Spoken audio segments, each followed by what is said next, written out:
하나님 말씀은 마가복음 5장 9절에서 13절입니다. 우리 같이 한 목소리로 읽겠습니다. 이에 물으시되 내 이름이 무엇이냐? 이르되 내 이름은 군대니 우리가 많음이니이다 하고 자기를 그 지방에서 내보내지 말기시기를 간구하더니 마침 거기 돼지의 큰 떼가 산 곁에서 먹고 있는지라. 이에 간구하여 이르되 우리를 돼지에게로 보내어 들어가게 하소서 하니 허락하신대 더러운 귀신들이 나와서 돼지에게로 들어가매 거의 2,000마리 되는 떼가 바다를 향하여 비탈로 내리다라. 바다에서 몰사하거늘. 아멘. 오늘은 군대 귀신과 돼지라는 제목으로 하나님 말씀 같이 나누겠습니다. 예수님이 마가복음 5장에는 이제 거라사 지방에 가시게 됩니다. 바다를 건너서 갈릴리 호수를 건너서 거라사 지방을 가시는데 그게 이제 5장 1절에 나옵니다. 보면은 예수께서 바다 건너편 거라사인의 지방에 이르러라고 표현했는데 이제는 여기는 이제 마가복음에 의하면은 이제 이방인의 땅인 겁니다. 이방인의 땅에 이제 드디어 들어가셨는데 거기에 뭐 하러 들어가신 겁니까? 하나님의 나라를 얘기하려고 그러는 거잖아요. 하나님의 나라를 모르는 사람들에게 하나님의 나라를 이야기하려고 그러는데 나사렛 예루살렘에서도 사역하실 때 그랬고 이방인의 땅에 들어가실 때도 그러고 맨 처음 맞닥뜨리는 게 뭡니까? 이 하나님의 나라를 거절하는 사람들. 그게 이제 귀신의 문화죠. 그거를 이제 축기하는 일들을 가장 먼저 하시는 겁니다. 이방인의 땅 거라사의 지방에서도 마찬가지입니다. 여기서도 딱 맞닥뜨리는 게 무엇입니까? 바로 귀신. 이 이방인의 땅에 선포될 하나님의 나라를 방해하는 그 무엇들, 세력들, 이런 것들을 하나님이 이제 예수님이 먼저 제거하는 상황인데 그 귀신이 나타났을 때에 이제 예수님이 물어보는 겁니다. 너의 이름이 무엇이냐라고 물어보는 거죠. 9절에 보니까 이렇게 대답합니다. 이에 물으시니 내 이름이 무엇이냐니까 내 이름은 군대니 우리가 많음입니다라고 표현합니다. 근데 여기에서 이렇게 군대다라고 표현한 이 단어가 헬라어 단어가 레기온이라는 단어인데 이게 사실 그냥 우리가 쉽게 말하는 군대 뭐 이런 식의 어떤 그게 아니라 로마 정예 군대를 의미하는 겁니다. 이 레기온이라는 단어는. 우리에게는 확 와닿지 않을 수 있지만은 그 당시 사람들에게는 이 군대야말로 로마의 정예 군대고 이 정예 군대 때문에 로마가 주변의 식민지를 다 확장하고 자기의 어떤 황제 폐하를 중심으로 그 식민지를 다스리고 그래서 맨날 팍스 로마 그래가지고 로마가 평화를 유지한다라는 어떤 그런 식의 선전포고를 했었죠. 그리고 황제가 그 로마를 다스리는 신인 것처럼 이렇게 거짓 선동을 하는 것이 있었는데 그것 전체를 다 상징하는 어떤 하나의 힘이라는 것을 우리는 여기에서 인지를 해야 된다라는 겁니다. 그래서 이 귀신 들린 사람이 단 한 명이 그냥 귀신 들려가지고 뭐 이렇게 헬렐레 거리고 있는 게 아니라 하나님의 나라가 그 땅에 들어가는데 하나님의 나라의 가치, 하나님의 나라의 어떤 통치 방법이 들어가는데 가장 방해되고 있는 게 무엇입니까? 사람들이 로마 군대를 의지하고 이 군대가 있어야지 이 평화가 유지되고 이 황제가 지키는 나라만이 참된 나라다라고 믿고 있는 이 믿음 체계, 이것들이 전체적으로 하나님의 나라를 받아들이지 못하게 하는 거대한 귀신과 같은 문화라는 거였죠.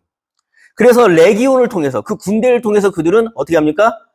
노예를 착취하고 식민지를 건설하고 그들의 물자를 다 가지고 와서 뭘 만들어요? 수많은 화려한 어떤 뭐 공중 목욕탕이라든지 문명을 건설하고 사치스러운 문화를 만들었는데 그 겉모습에 사람들은 반하죠. 그런데 그 뒷면에는 무엇이 있습니까? 로마 군대의 폭력이 있었고 로마 군대의 착취가 있었고 로마 군대의 어떤 두려움이 있는 거죠.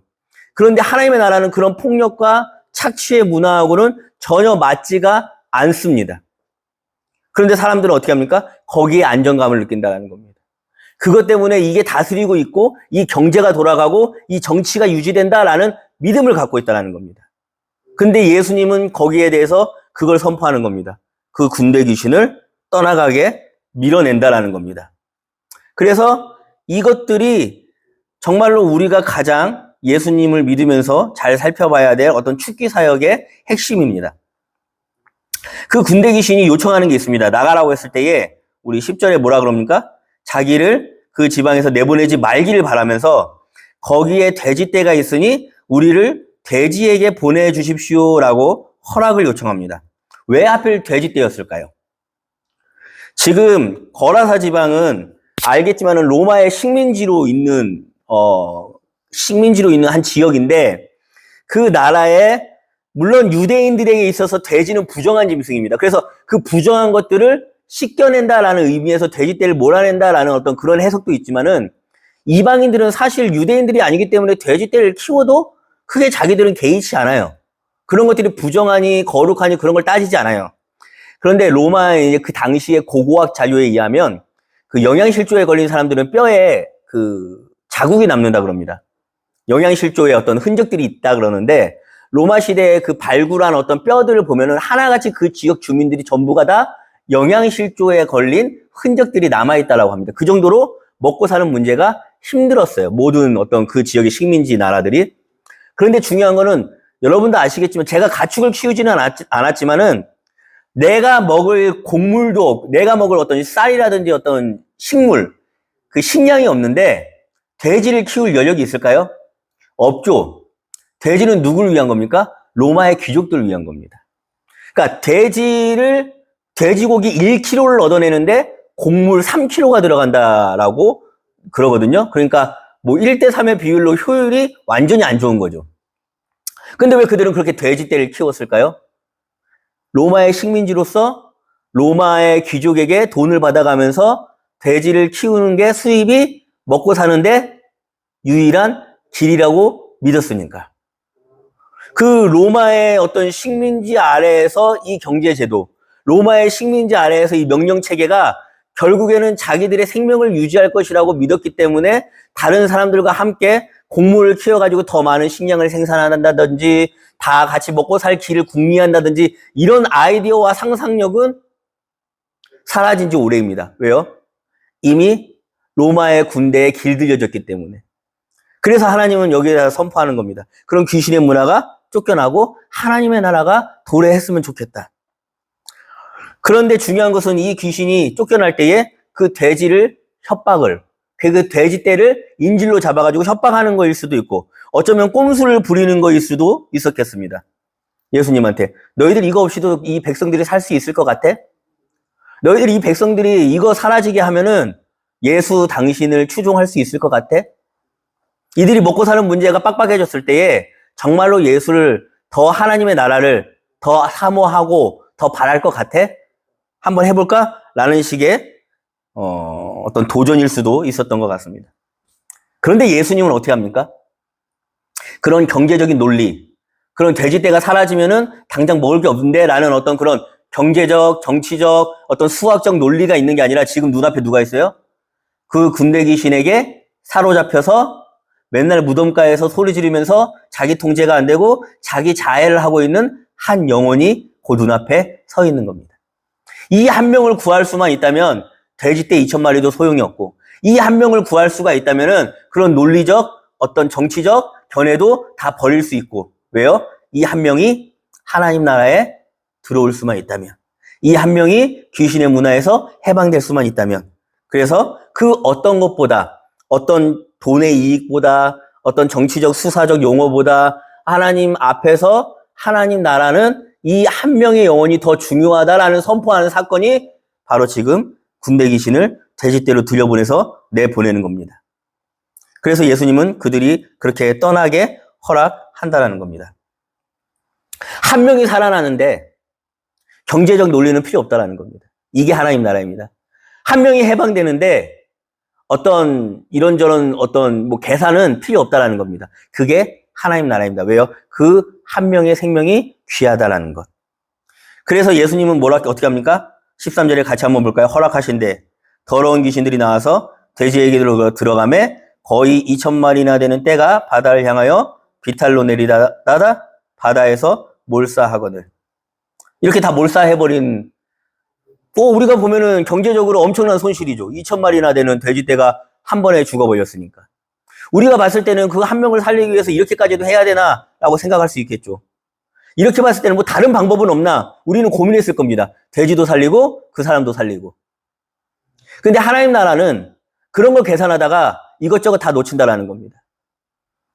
오늘날 우리들의 어떤 뉴스를 보면 아시겠지만 노숙자 한 명이 길거리에서 죽는 것, 한 명이 어떤 고민하다가 자살률도 1위라는데 그 어떤 사람이 자살한다는 거는 정말로 극심한, 정말로 그 한 명의 생명을 자기 스스로 끊는다는 거는 얼마나 고민을 많이 하고 얼마나 그냥 우리가 쉽게 얘기할 수 있는 죽음의 가치가 무게가 아니죠. 그럼에도 불구하고 그렇게 한 명이 끊었다는데 우리는 그 다음날 신문에서 뭘 봅니까? 주가 1포인트가 떨어졌다는 걸 더 먼저 보게 됩니다. 왜요? 그들의 죽음은 그렇게 나의 경제적, 어떤 정치적 이익에 상관이 없으니까요. 이게 군대 귀신의 문화겠죠. 근데 하나님의 나라는 무엇입니까? 그 한 명의 생명이 귀하다라는 것을 계속 강조하는 겁니다. 그리고 그 한 명 때문에 하늘에 계신 하나님이 육신을 입고 이 땅에 오셨다라는 가치를 계속 얘기하는 게 그게 성경이고 그게 우리 그리스도인의 가져야 될 태도라는 걸 끊임없이 상기시키는 겁니다. 오늘 우리가 귀신의 문화에 살고 있다 보니까 이 돼지떼의 숫자에 빠져가지고 이 논리에 빠져가지고 그 한 명이 어떤 가치, 그 생명의 소중함을 우리는 오늘날 잃어버리고 살고 있다는 겁니다. 이렇게 하나님이 귀신과 돼지떼를 몰아냈을 때에 하나님의 나라가 딱 하니 시작했으면은 얼마나 좋을까요? 그런데 아이러니하게도 예수님은 그렇게 바라고 하나님은 그렇게 바라는 그 한 명의 가치와 그 한 명의 생명에 대한 그 자비하심이 오늘날 우리에게 그대로 전달되지는 않는 것 같습니다. 사람들은 이렇게 반응합니다. 우리 14절, 15절 같이 한번 보겠습니다. 시작. 시전자들이 도망하여 읍내와 여러 마을에 말하니 사람들이 어떻게 되었는지를 보러 와서 예수께 이르러 그 귀신 들렸던 자, 곧 군대 귀신 집혔던 자가 옷을 입고 정신이 온전하여 앉아있는 것을 보고 어떻게 하더라? 두려워하더라. 왜 두려워합니까? 자기들이 계산했을 때는 이게 이해타산이 맞지가 않는 겁니다. 야, 이거 한 명 저거 귀신에게 해방되고 한 명이 저렇게 살아나고 한 명의 노숙자가 저렇게 사람 구실을 하게 되고 한 명의 어떤 그런 정신병자가 돌아오고 한 명의 어떤 성소수자가 돌아오고 뭐 한 명의 뭐가 어떻게 되고 한 명의 그 가치 때문에 계산을 하는데 이 한 명 때문에 잃어버린 돼지떼가 너무나도 큰 겁니다. 이들은 이것들이 계산에 맞지 않고 이들은 이것들이 정말로 적응되지 않는 겁니다. 이것 때문에 내 시간이 손해돼야 되고 이것 때문에 내 삶의 이익이 손해돼야 되고 이것 때문에 내 재산에 손해가 되어야 되는 일들을 납득할 수가 없다라는 겁니다. 그래서 그들은 무엇을 선택합니까? 그 다음 절이 과반입니다. 시작. 이에 귀신 들렸던 자가 자기 당한 것과 돼지의 일을 본 자들에게 알림해 그들이 예수께 그 지방에서 떠나시기를 간구하더라. 결국 누구를 포기합니까?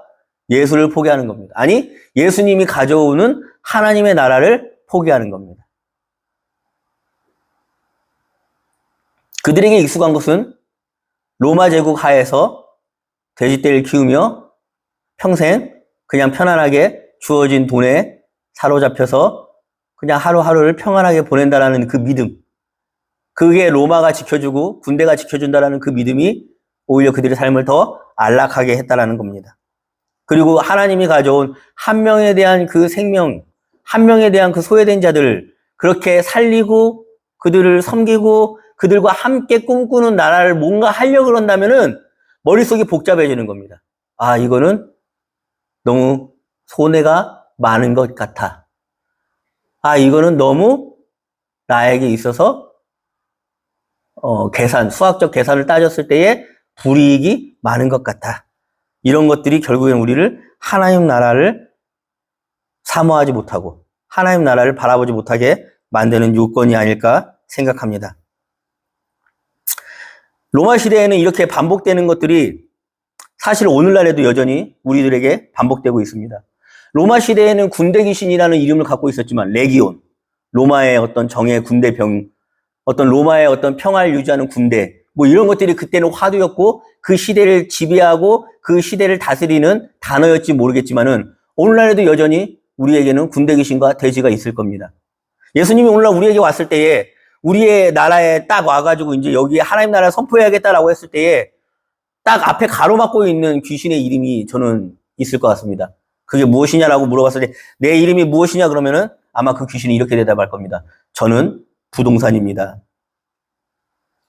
우리가 주변에 쉽게 볼 수 있고 흔히 만나는 사람들, 평범한 사람들, 그냥 땀 흘려 일하는 노동자들, 그들의 1년 연봉은 대충 2천만 원, 3천만 원 사이입니다. 그런데 이 귀신의 문화에서는 뭐예요? 부동산 하나 사려면 3억.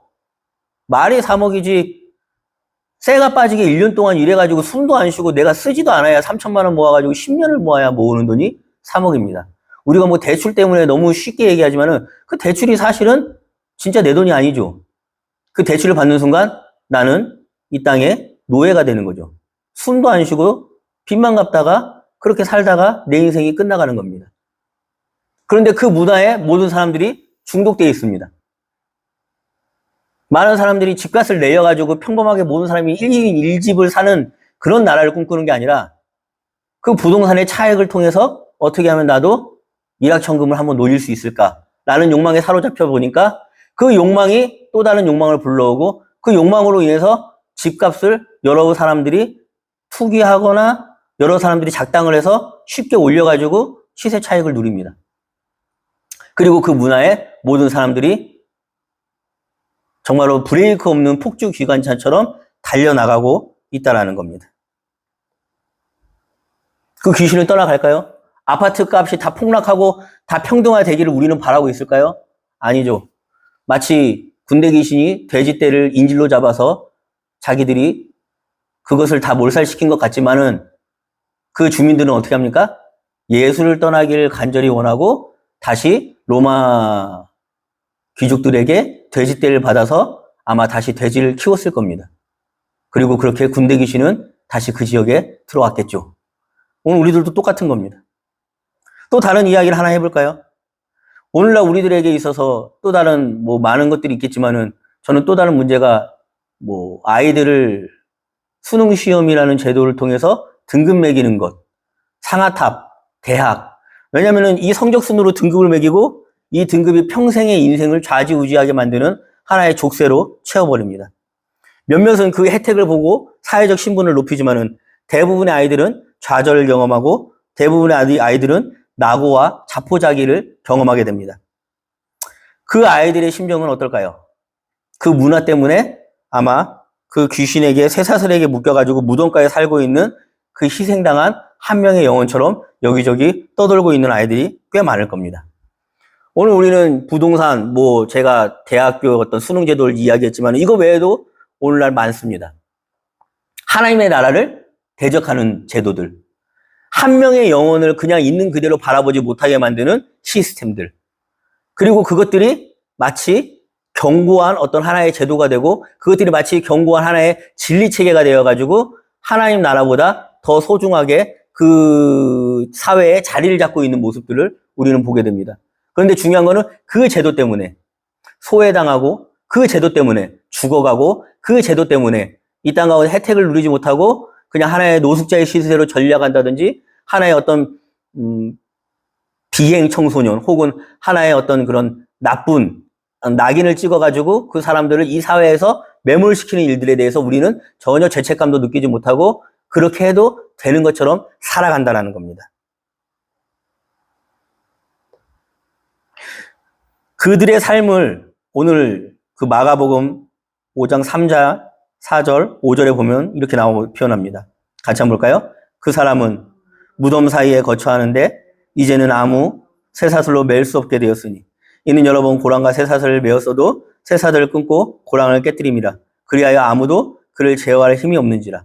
밤낮 무덤 사이에서나 산에서나 늘 소리를 지르며 돌로 자기의 몸을 해치고 있었더라. 이 귀신의 문화에서 소외당하고 그 귀신의 밑에서 신음하고 있는 사람들의 모습들입니다. 무덤 사이에서 죽음을 경험하고 그들은 제어가 되지 않고 오히려 자기의 몸들을 해하고 있는 일들이 지금도 벌어지고 있다는 것. 오늘날도 마찬가지죠. 그 부동산 때문에 얼마나 많은 사람들이 희생당하고 얼마나 많은 사람들이 자기 제어가 되지 않고 얼마나 많은 사람들이 정말로 자기 몸을 상하게 하면서 희생당하고 있는지. 학교 제도도 마찬가지죠. 얼마나 교사도 힘들겠지만은 학생들도 같이 힘든. 오늘날 많은 일들이 일어나고 있지만은 정말로 그 사이에서 아무도 구원해 줄 수가 없습니다. 하나님의 나라만이 소망이고 하나님의 나라만이 그 한 명의 가치만이 생명의 가치를 깨닫고 모든 것을 버릴 수 있을 때에 우리는 그 희망을 이야기할 수 있는데 이미 그 준비가 아무도 안 돼 있다는 겁니다. 오히려 이 제도에 우리는 꼼짝없이 묶여서 여기에서 벗어나지도 못하는 그런 불쌍한 사람들이 되어 버렸다는 겁니다. 근데 이 상황에서 유일한 소망이 무엇입니까? 오늘 말씀을 보면 아시겠지만 예수님이 끊임없이 다가오신다는 겁니다. 예수님이 포기하지 않고 끊임없이 문을 두드리시고 예수님이 끊임없이 그들에게 향해서 발걸음을 향하시고 예수님이 끊임없이 그들을 향해서 계속 사랑을 표현하신다는 것이 오늘 우리에게 유일한 희망인지도 모르겠습니다. 그래서 우리는 정말로 이 예수님께 소망을 두고 이 하나님의 나라를 사모해야 될 줄로 믿습니다.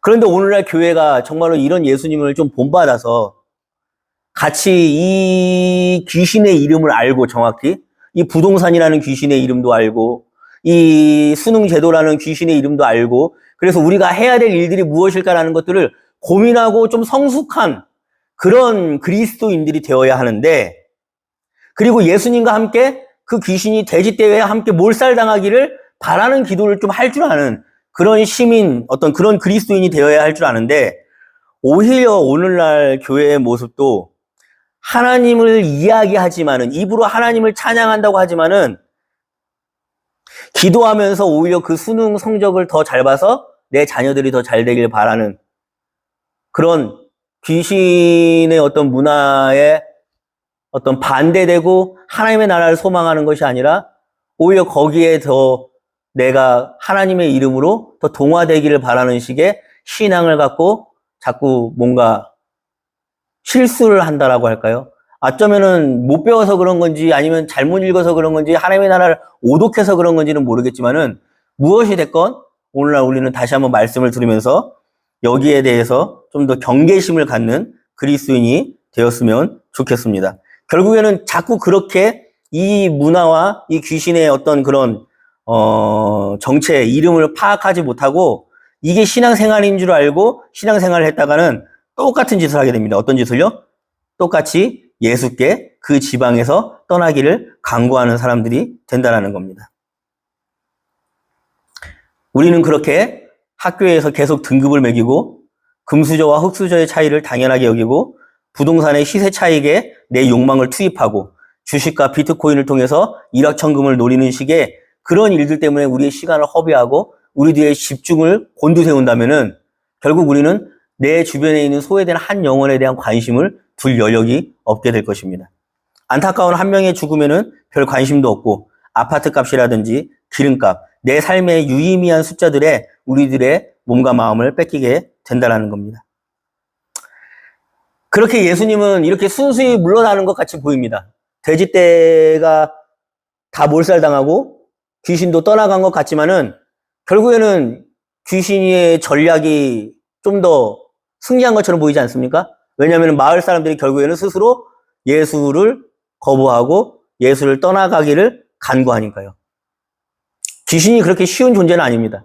이 땅이 어떤 누군가 등장해가지고 이렇게 손쉽게 막 부동산 문제 해결하고 누군가 손쉽게 막 대학 문제 해결하고 이런 일은 일어나지 않습니다. 이 문화는 정말로 견고하고 단단해서 그렇게 쉽게 무너지는 나라가 아닙니다. 그럼 대체 우리는 어떻게 하나님 나라를 기대하고 어떻게 하나님 나라를 소망할 수 있을까요? 여기 18절에 그 해답이 저는 있다고 봅니다. 같이 한번 읽어봅니다. 시작. 예수께서 배에 오르실 때에 귀신 들렸던 사람이 함께 있기를 간구하였으나 허락하지 아니하고 그에게 이르시되 집으로 돌아가 주께서 내게 어떻게 큰 일을 행하사 너를 불쌍히 여기신 것을 내 가족에게 알리라 하시니. 아멘. 그 귀신에서 해방된 사람이 남아 있습니다. 자, 이 문화가 뭐 돼지떼가 쫓겨나고 귀신이 쫓겨난 것 같지만은 사실 변한 건 아무것도 없습니다. 오히려 주민들은 오히려 하나님 나라를 적극적으로 거부하고 이거는 정말로 예수님 이렇게는 우리 못 살아요라고 예수님도 쫓아내는 상황입니다. 그런데 예수님이 왜 돌아가면서 그래도 여기에 하나님 나라가 있는 것처럼 이렇게 소망하는 마음으로 가실 수 있었을까라는 이유가 바로 여기 있습니다. 어떤 경제적 가치보다 어떤 수학적 논리보다 예수님의 사랑을 경험한 그 귀신 들린 사람. 여기서 예수님이 뭐라 그래요? 원래 복음서에 보면은 예수님은 항상 자기가 한 일을 알리지 말라 그러거든요. 근데 유일하게 여기에서는 알리라 그래요. 그 어떤 일입니까, 그게? 네가 경험한 일, 주께서 너에게 큰 일을 행하사 어떻게 여긴 일? 너를 불쌍히 여긴 일. 아무 가치 없는 것처럼 보였던 너를 그냥 아무런 돼지떼 2,000마리보다 그냥 너 하나 살리는 데에 하나님이 온통 신경을 집중하고 너를 긍휼히 여기고 너를 불쌍히 여기고 너를 자비롭게 여긴 그 사랑을 네가 경험했니? 그럼 그거 알려. 여기서 무엇이 시작된다? 하나님의 나라가 시작된다라는 것을 예수님은 말씀하시는 겁니다. 주께서 너에게 행하신 이 큰 일들을 얘기하라는 겁니다.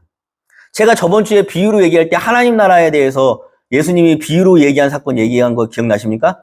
땅에 뿌려진 씨앗. 땅에 씨앗이 뿌려졌는데 하나님이 자라게 하시는데 그 신비를 우리는 안다, 모른다? 모른다라는 거죠. 지금 여기에 한 명의 이 사람이 그 씨앗이 뿌려진 겁니다. 아무도 몰라요. 이 한 명이 뭘 할 수 있을까? 이 한 명 살리기 위해서 그렇게 경제적 손실을 감당했는데, 이 한 명을 살리기 위해서 그렇게 모든 걸 포기했는데, 그게 뭐가 됐을까? 뭐가 대수로운 게 생겼을까? 우리는 그렇게 생각할 수 있지만은 예수님은 보는 겁니다. 이 한 명에게 하나님의 나라가 심겨졌구나. 그리고 겨자씨 얘기했잖아요. 지금은 비록 볼볼이 없이 작아 보이지만은 공중의 새가 깃들 만큼 갑자기 어느 날 커진다라는 것.